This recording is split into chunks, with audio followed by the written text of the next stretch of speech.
Hey guys, it's been a long time again, but today we have the third way from Aquinas, which is proving God's existence from possibility and necessity.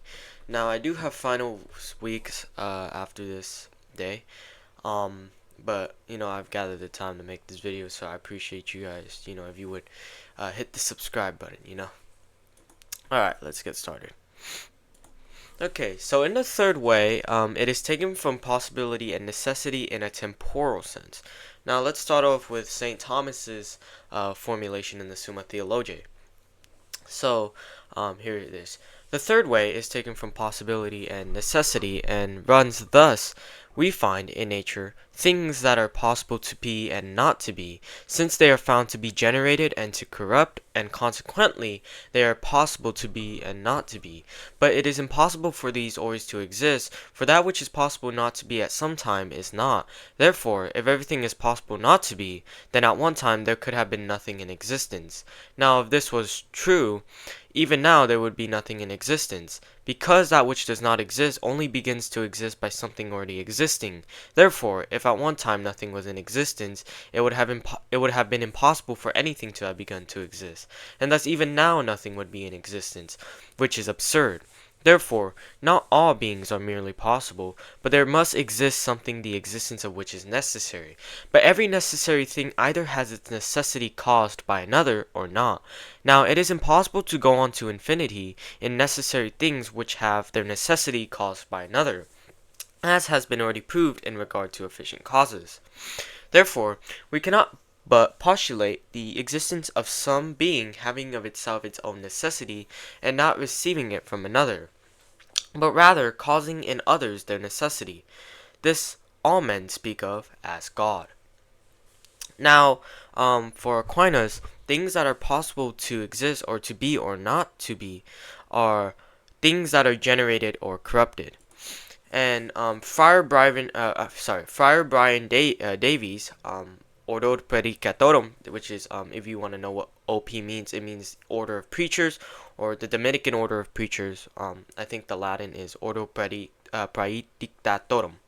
And he elaborates that when Aquinas talks about possible things that are able to be and not to be, Aquinas simply means things that are things in the world that are produced, has parents, has a producer. Things that come into existence and pass away. And things that are corrupted simply mean things that can perish or be destroyed or die. So for example, humans and animals are generated or created, and they all die or perish. Now, beings that are called possible by St. Thomas are at times called contingent, but we have to be careful because St. Thomas does not use those terms contingent. He doesn't use contingent, right? Because he doesn't use the term contingent because they receive their existence from something else. And so now this brings up a key scholastical principle, that is, whatever has its essence distinct from its existence must thereby receive its existence in order for it to exist, and is thus contingent. But we have to be careful because of St. Thomas's use of these terms will not match up to other philosophers who define necessity and contingency based off of logical necessity and logical contingence. So some modern conceptions would be like, well, it would be like X is necessary if and only if the denial of X implies a contradiction. But this is not the way Aquinas is using it. Now, Aquinas does call angels necessary beings, but they are not necessary in the same way God is necessary. Aquinas distinguishes between absolute necessity and conditional or hypothetical necessity. God is an absolute necessary being because he exists from his own essence. His essence is to exist. While angels are contingently necessary. They're contingently necessary because even though they're produced or created by God, they're incorruptible and will never cease to exist, but their existence do depend on God. Now, the human soul is also another example of a contingently necessary thing, but the angel still is caused because it receives its necessity from another. And so when Aquinas talks about necessary beings in this case, he is talking about beings that are not naturally generated and naturally corruptible like angels, like human souls and heavenly bodies. So in the third way, what is meant by a possible being is one which is generated and corrupts. And what is meant by a necessary being is one which is not generated and does not corrupt. Then Aquinas claims that whatever is possible to be and not to be was at one time not be, or which means that if a being, that whatever is possible to exist and not to exist at one time did not exist. That's basically what it's saying. But then Aquinas goes pretty big and claims that therefore, if everything is possible not to be, then at one time there could have been nothing in existence. Now, this is where a lot of philosophers will accuse Thomas Aquinas of committing the quantifier shift fallacy, in which I posted an image right here for you. So it's the fallacy of reversing the order of two quantifiers, and the logical form is every x has a related y, therefore there is some y related to every x. And so it appears that Aquinas is committing the quantifier shift fallacy because he is going from one possible thing that was at one time not existing to saying that if all things are only possible, then they at one time all did not exist. However, we can avoid this objection or problem by clarifying what St. Thomas is trying to say. And he's trying to say that if all beings in the universe, such that they are possible to be and not to be, then everything in the universe cannot be. Then the universe as a whole cannot be because it's made up of these things. So it's possible that at some time nothing existed. And then, after this, he claims that which does not exist only begins to exist by something already existing. This is important because it's a key scholastic principle that things are produced by things that are already actual. For example, a tree can only come from a tree, a hot thing can only come from a hot thing. And a thing cannot also cause itself or bring itself into existence, for it would pre-exist itself. Be more perfect than itself, which is absurd. And Aquinas says that there cannot be an infinite amount of necessary things, each causing the necessity of another. Now, Friar Brian Davies, again, explains that if each cause of A's existence were itself in need of a cause of its existence, then no cause of A could exist, and A itself could not exist. So, the reason why Friar Brian Davies says this is to clarify why there cannot be an infinite regress or infinite amount of things that causes each other's necessities, right? And then we have Friar Garriga Lagrange, OP again, Ordo Predicatorum, part of the Dominican Order of Preachers, commenting in his book, God, His Existence, and His Nature. He says that there are beings in the world which are evidently contingent, so this is his commentary on the third way. That is to say, they can exist or not exist, thus plants and animals live and die. And science assures us that there was a time when there were neither plants nor animals, nor men on this earth. And when the stars were not as they are today, but in a nebulous state, now contingent beings presuppose a necessary and self-existing being. What is contingent has not its own reason, I don't know how to pronounce that, but within itself, nor is it the cause of its own existence. Therefore, there must be some necessary being. Moreover, if the necessity of this being or principle is merely relative, for instance, limited from the physical point of view so as to account for the physical, chemical phenomena of the lower order, then we must continue our inquiry until we arrive at an absolutely necessary being. For as we have seen, we cannot proceed ad infinitum in a series of causes which are essentially subordinated to one another. Consequently, there must be an absolutely necessary being, the cause of all the others. This necessary being is not the sum total of contingent beings, even if the series were infinite in space and time, for we may go on increasing the number of contingent beings, but they will always be contingent, and can no more constitute a necessary being than a countless number of idiots can constitute an intelligent man. Neither is the necessary being the law of contingent things, since this law depends for its existence upon the existence of contingent beings.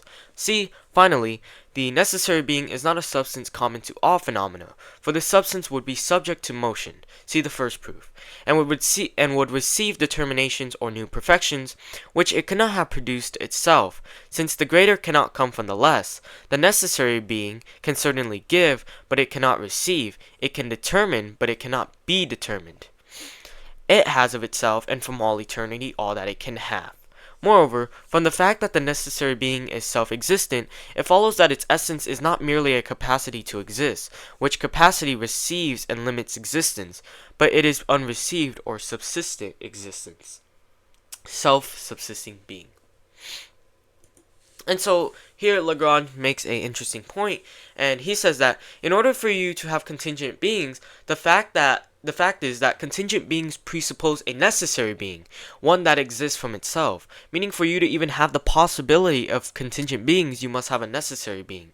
So Lagrange clears up that a necessary being is not a pile of contingent beings, even if there was an infinite amount of them. He gives a funny example. A countless amount of idiots cannot constitute an intelligent man, and the law cannot be the necessary being because it depends on the contingent things for it to exist. And this necessary being is not some basic stuff like a physical substance behind all things, because that kind of a thing changes, moves, and receives new features and has potentiality. But a necessary being can't receive anything new. It has no room for improvement. It already has everything it needs, and it gives, but it doesn't receive. So this is basically pure act. So what is this necessary being? It's something whose very essence is existence itself. It doesn't just have existence, it is existence. It doesn't receive its existence from anything else. It exists entirely on its own and always has.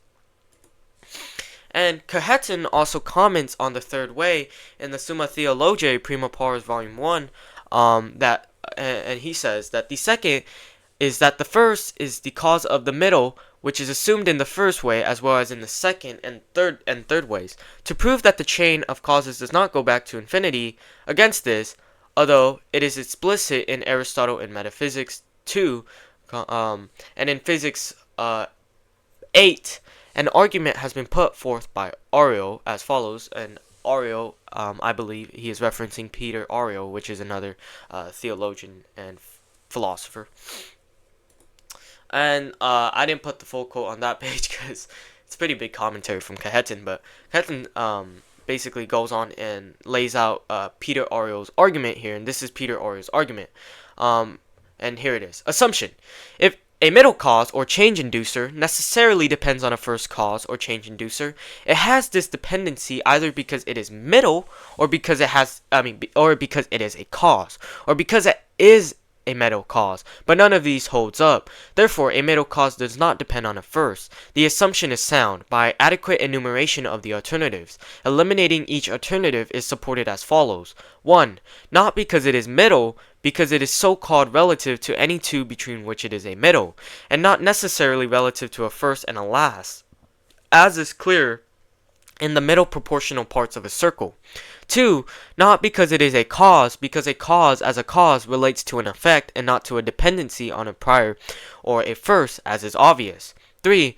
Not for the compound reason that it is middle cause, because being a middle cause as such requires only that it mediate in causing, and this is salvaged well enough if between a prior cause and the effect there is some middle causality. Therefore, a middle cause, just by reason of being a middle cause, does not require a dependency on a first cause, but only on a prior cause.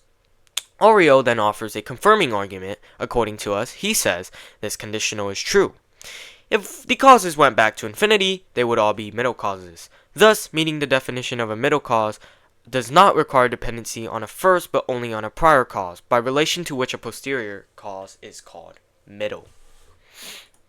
So the short answer, and there's more. The short answer is, necessarily, a middle cause by virtue of being a middle cause depends on a first cause. To see this, recall that efficacity is part of the definition of a cause. Unless a cause affects something, it cannot be called a cause in act. And causes in act are what we are talking about here. So basically, Cajetan is refuting Ariel, who is arguing that a middle cause does not have to depend on a first cause, only a prior one. Sorry for the spelling issues here, I meant to put two instead of top. And so Cajetan claims that a middle cause must depend on a first cause because a real, actual cause must fully function as a cause. That is, it must actually bring about its effect. If a cause's functioning is incomplete, then it's not really a cause in act, and its causal power breaks down. And because a middle cause is a cause, its causal role has to be complete. But a middle cause can't fully function without a first cause, because a first cause is the one that starts the causal chain. And so thus Cajetan helps show us that in order for there to be middle causes, there must be a first necessary cause, or the middle causes wouldn't be causes because their causal power is not complete without the first. Here's another formulation of the third way. A. There are beings that begin to exist and cease to exist, that is, possible contingent beings. B. But not all beings can be possible beings, because what comes to exist does so only through what already exists. Nothing cannot cause something. C. Therefore there must be a being whose existence is necessary, that is, one that never came into being and will never cease to be. D. There cannot be an infinite regress of necessary beings, each of which has its necessity dependent on another, because an infinite regress of dependent causes is impossible. 2. A necessary being cannot be a dependent being. E. Therefore there must be a first being which is necessary in itself and not dependent on another for its existence. F. Everyone understands this to be God, and I got this from I think it was a handout, and it had all the 5 ways. I used this source in my last video as well, and I have another source here. And a lot of this video I got from this paper. It's called An Explanation of St. Thomas Aquinas. St. Thomas Aquinas' third way. It's very good. I recommend you go check it out. And so here's this formulation. 1. We see in nature things that are possible to be or not be. 2. Possible things such as this at some time are not. 3. If the universe were made up of only these kinds of things, then the universe would be something that could be or not be, and so at some time it would not be, and there would be nothing. 4. If this were so, even now there would be nothing, because a thing cannot cause itself to exist, but this is false. So there must be some necessary thing. 5. Necessary things may have their necessity from something else or not. 6. There cannot be an infinite series of necessary things that have their necessity from something else. So there must be something that has its necessity of itself and causes it in others. And this we call God. Obviously, some might question, just because we have a necessary being, why shall it be God? Or absolutely necessary being, as we have distinguished between hypothetical necessity and absolute necessity.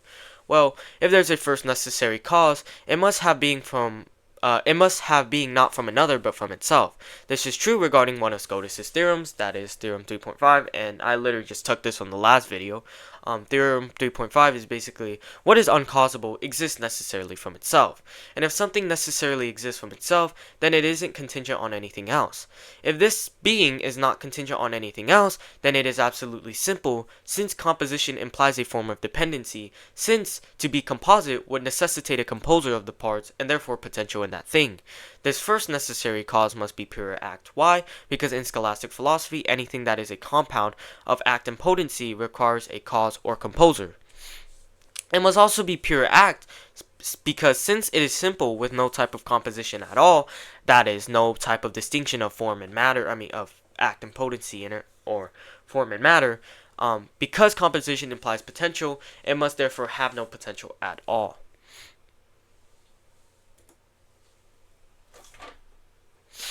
A contingent thing requires a cause for its existence, and a contingent thing is something whose essence is distinct from its existence. But the necessary cause is not contingent because it exists from itself, and therefore its essence is to exist and is pure act. Now remember, scholastics do not hold that everything has a cause, but rather that only things that undergo change come into existence are composite, or are contingent and need a cause. Why doesn't God need a cause? But scholastics argue that only what is a mixture of potency and act requires a cause, but God doesn't need a cause because he is pure act. Now remember that anything that exists is pure act or composed of both act and potency in scholastic philosophy. And if something is just pure potency, then it doesn't exist, and so anything that exists in reality has both act and potency except God, since God is pure act. And thus, the final formulation I shall give you is this of the third way. 1. In the world, we observe beings that are possible to exist and possible not to exist. 1a. This is evident in the natural order where things are generated and corrupted, hence their existence is not necessary but conditional because they come into being and pass away. 2. It is impossible for possible beings that can both be and not be to always exist. 2a. What cannot be is, by definition, such that at some time it was not. 2b. If all things were possible, then it is possible for all things to not exist. 2c. But if all that exists is possible to be and not be, then there could have been a time when nothing existed at all, since possible beings do not possess being of themselves. 3. If there was ever a time when nothing existed, then nothing could ever have come into existence. 3a. For something to begin to exist, it must be brought into being by something that already exists, because non-being cannot bring itself into being. Therefore, if at one time nothing existed, nothing would exist now. But things do exist now. So it is absurd to suppose that all beings are possible to be and not to be. 5. Therefore, not all beings are possible to be and not be. There must exist some being that is necessary. 6. Now, every necessary being either has the cause of its necessity received from another, or it has its necessity through itself per se, or that is, essentially. But it is 7. But it is impossible to proceed to infinity among necessary beings that have their necessity from another, just as it is impossible to proceed to infinity among efficient causes, as shown in the second way. 7a. Cajetan clarifies that a middle necessary cause cannot be causally complete unless there is a first necessary cause. Without a first, the causal efficacy of the middle is incomplete, and so therefore a chain of necessary beings, each deriving necessity from another, cannot be infinite. 8. Therefore there must be some being that is necessary and has that necessity not from another but through itself. 9. Such a being must be absolutely one, or must absolutely be one. 9a. If there were multiple beings with absolute necessity, they would differ by some principle of differentiation. 9b. But any such differentiating feature would either be received or depend on another, which contradicts the very nature of an absolute necessary being. 9c. Therefore, multiplicity among absolute necessary beings is impossible, and thus there can be only one. 10. This being must be absolutely simple and pure act. 10a. A necessary being cannot be composed in any way, because composition implies a form of dependency on parts, and composition necessitates a composer. 10b. But what is dependent cannot be absolutely necessary. Therefore, the absolute necessary being must be absolutely simple and not composed, and it must be pure act, in which its essence and existence are identical, because if they weren't, then it would have to receive its existence. 11. This being that is absolutely one, simple, pure act, and necessary, and absolutely necessary, is who we call God. And that's basically the end of the video. Thanks for watching, guys. Have a wonderful day.